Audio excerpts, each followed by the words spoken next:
In 1934, if I'm not mistaken, the Nazi leadership sent someone to Palestine. In fact, the Zionists originated this. They wanted to invite Nazis who were interested in Jewish affairs to visit Palestine and to see how the Jews can be resettled, because Nazis wanted to get rid of the Jews.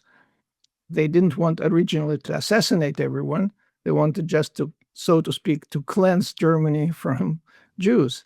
And Zionists went along. And so there was a trip organized for this SS officer and the chairman of the Zionist Federation of Germany, and they traveled together.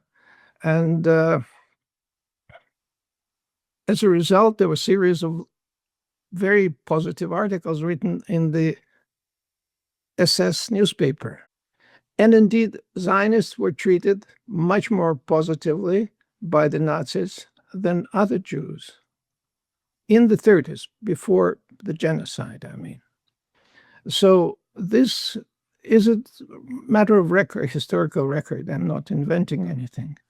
Therefore, opposition to Zionism, opposition to Israeli policy of the last 2 years that many qualify as genocide, has nothing to do with anti-Semitism, has nothing to do with the hatred of Jews. It has to do with the unspeakable horror that the Israeli armed forces unleashed on civilian population. And, you know, in the end of my short book, I compare it to the siege of Leningrad, but much larger territory, which a lot fewer munitions used against it. So I think that mistaking Jews for Israel is politically convenient for many European leaders, but it's totally wrong. And moreover, today, I think in the United States, young Jews have turned against Israel. They certainly don't share this Zionist commitment of their grandparents or parents. And there were several articles appearing in recent months by Zionists. So we are losing the youth. We are losing the Jewish youth. And that's why recently there was an acquisition of TikTok, of CBS, and other media by a very prominent Zionist, so that this can be corrected.